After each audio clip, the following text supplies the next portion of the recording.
Hi, this is Ron Darling. This is Skip Lockwood. Hi, I'm Ron Swoboda of the 69 New York Mets, and you're listening to Mets Musings with Gary Mack.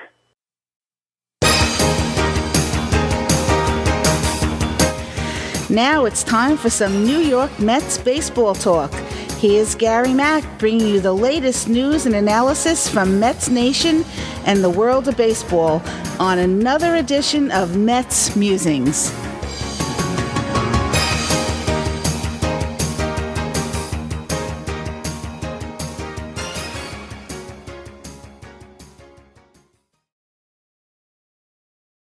Hello and welcome to another edition of Mets Musings. Well, the Mets have been on fire and continue to be, playing some great baseball. Had a little lull there, but to get back on the horse there, they split with Washington and split with Pittsburgh 2-2, and then came home and just swept away the Washington Nationals. So that's a big thing. We got those three games out. The Mets are now sitting at over 500, and let's hope they can continue it this weekend against the Rockies and go into the All-Star break an over 500 team.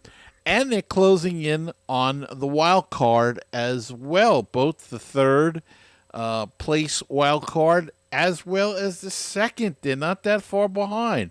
So this remarkable June and a decent July so far has really turned this season around for the Mets. Are they that good a team? Well, we don't know. I mean, we still haven't had everybody healthy. I mean, now Marte's out. We'll have an update on him. Senga is yet to come. We'll have a little update on him. He's in rehab starts now. But they're going to get these guys after the All-Star break. Reed Foley's going to come back. That's going to help the bullpen. As I said, Kodai Senga is doing a rehab, doing another one this upcoming Sunday. We'll see. He could be a week or two away. That's going to help the rotation. David Peterson's played pretty well. He's pitched very well. So, good on him, and really taking control of that fifth spot. So, it opens up a lot of possibilities. It may even open up a possibility with Senga coming back of trading one of the pitchers to get something that they really need. The Mets did make a trade, and we'll discuss that a little bit, let you know who they acquired. But this team has been playing well, and now is the time. This is a stretch in their schedule where they're playing below 500 teams, and I wasn't the best of starts, splitting with Washington, splitting with Pittsburgh, but you're playing in hostile territory. And look, to get a split out of the 2-game series, or the 4-game series, I should say, is pretty decent. So we'll take it. And then to come home and to get red hot and sweep the Nationals. Now it would be nice to sweep the Rockies as well. So we'll have to see. That is coming up this weekend, and then they go on the All-Star break before coming back and playing, going to Miami to play the Marlins. So he'll have the Marlins for 4. They're going to go to the Bronx for 2, and then the schedule gets a little tough. Atlanta and Minnesota, and that takes care of the month of July. And then we go into August. But, they still got 6, 7, 8 games that are winnable. The Yankees have struggled as of late. And so we'll have to see what that does to, how they're playing after the All-Star break.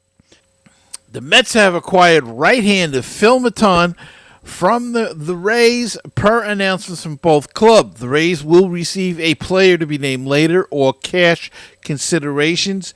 Mets president of baseball operations David Stern said the club is taking on all of Maton's remaining salary, and the Mets designated left-handed Joey Lucchese for assignment to get Maton onto their 40-man roster. So Lucchese's gone. I'm a little surprised at that. But Maton, the Mets acquired him from the Rays, and the Rays usually have a good stock there. So another arm for the bullpen, pitched very well last night, and the bullpen is seeming to gel a little bit now. They called up Jose Buto. He's been doing a good job, and who else? Danny Young has been doing a good job. Nunez has been a surprise all year. Has been an excellent job. So maybe they are going to start gelling in that bullpen. And the Mets received good news about reliever Reed Garrett's right elbow injury after having multiple doctors confirm an MRI showed no ligament damage to the right-hander, according to manager Carlos Mendoza. It just showed inflammation of the nerves, so ligaments are good, Mendoza said after the Mets completed a 3-game sweep of the Nationals on Thursday afternoon. Garrett is still facing somewhere between 2 to 4 weeks before he's pitching for us again, but the news is still being treated as a huge relief as the Mets seemed very concerned this could have been a potentially season-ending injury to one of their bullpen's more dependable arms. And with the loss of Drew Smith for the season, this is a big news and good news for the Mets. Finally, some good news on the injury front. More injury news. An MRI on Starling Marte showed positive signs for the outfielder, but Mets manager Mendoza said the veteran is still not feeling 100% as he recovers from a right knee bone bruise. The image showed that there's improvement on it, Mendoza said, talking about the MRI taken on Wednesday. When Marte was placed on the injured list, retroactive to June 23rd, Mendoza said he would be held out for 2 weeks without any baseball activity, and the Mets are looking at least 4 weeks out of the lineup for Marte.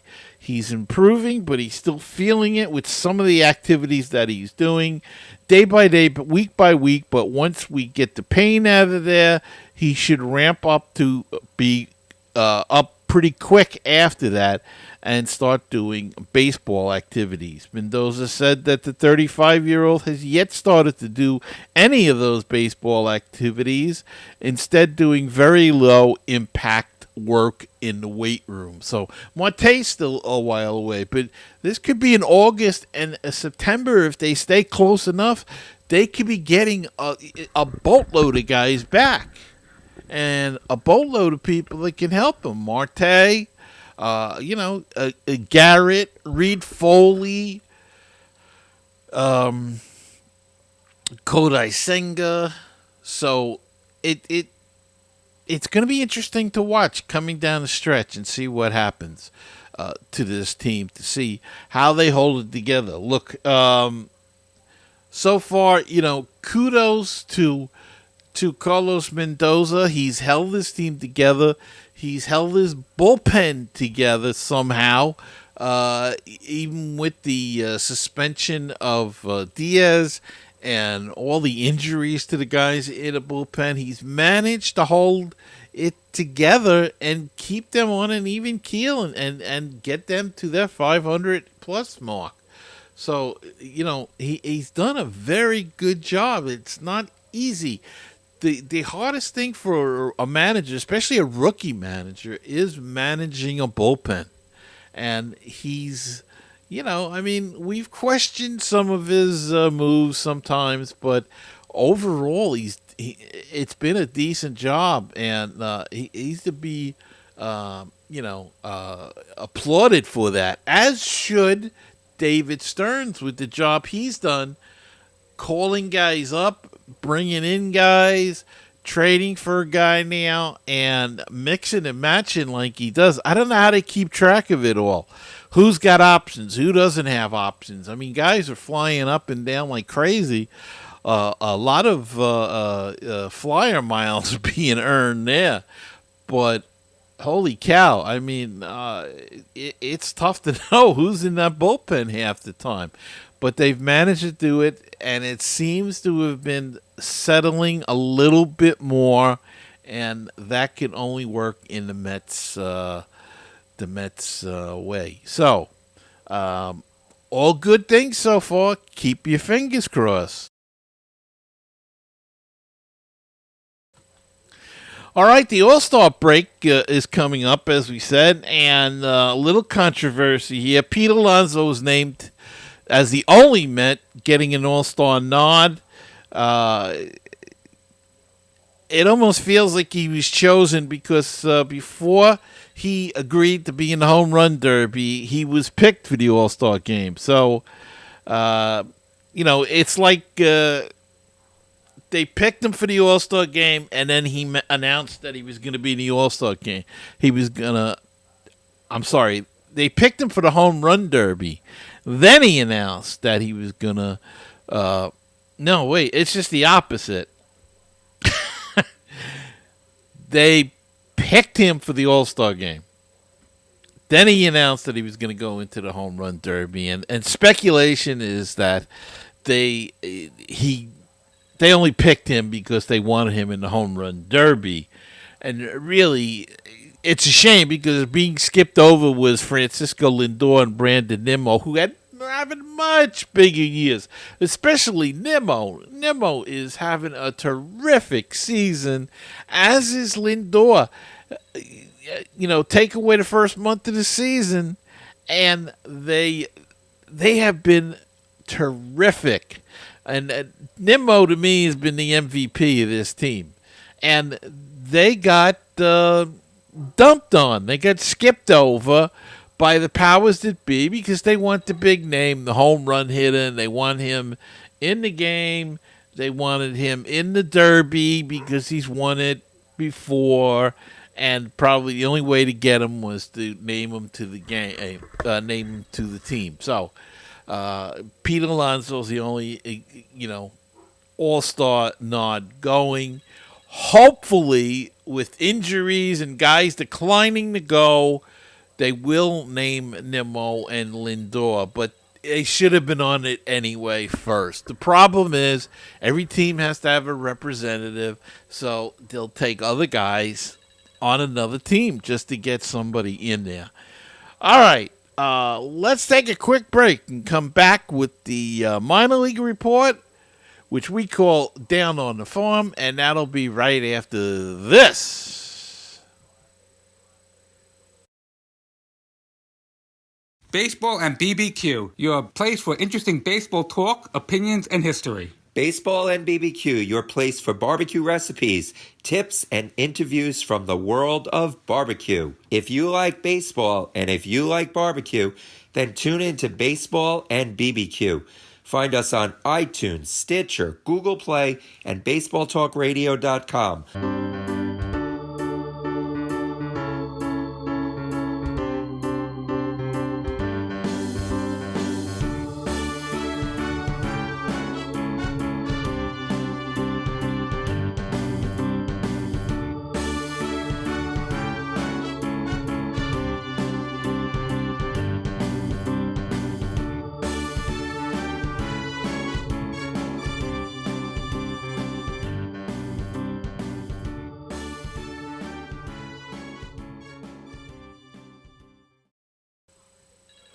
Okay, and we're back, and now it's time to go down on the farm.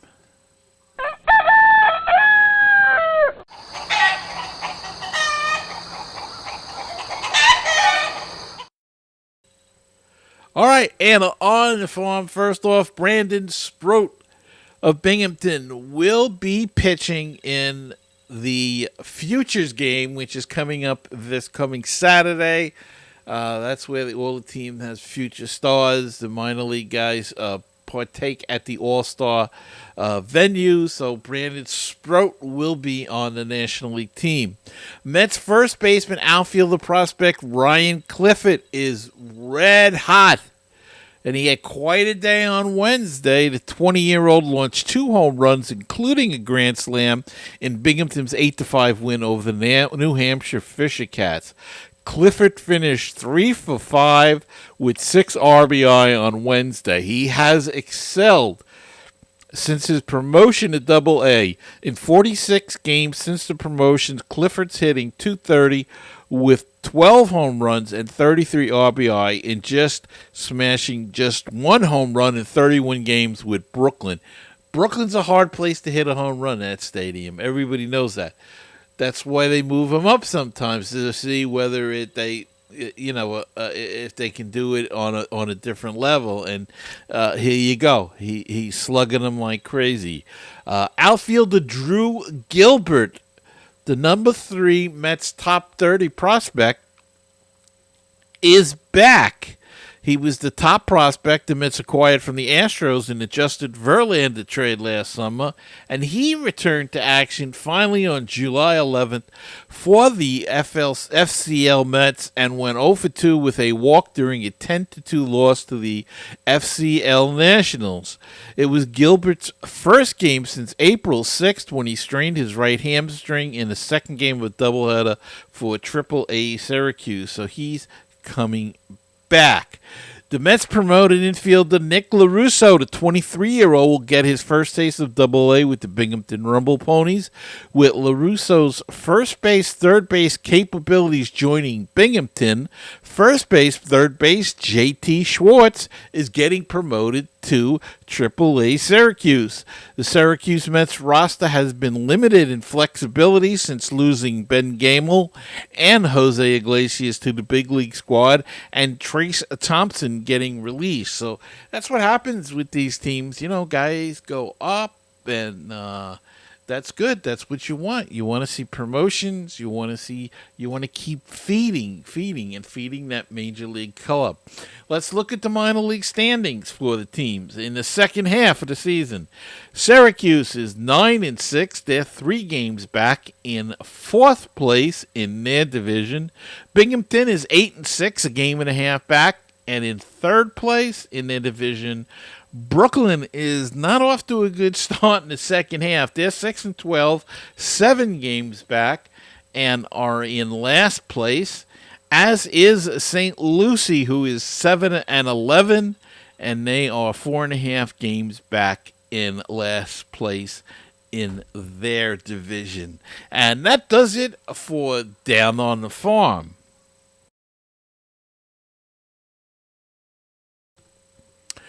Okay, one other little piece of news coming up this weekend. As I said, the Mets are playing 3 with the Colorado Rockies.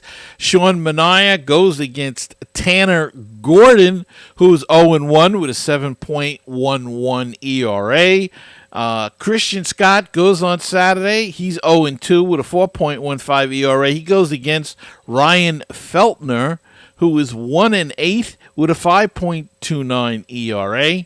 And Jose Quintana goes against Cal Quadrille, who is 6-7 with a 4.13 ERA. And that's the pitching matchups for this weekend. Mets against Colorado. And then they go on a 4-day break for the All-Star break before coming back next Friday against the Miami Marlins in sunny Miami. And that's going to wrap it up for this week's show. I hope you enjoyed it, and I hope that you will go listen to it if you choose to on any of the podcast apps that are out there.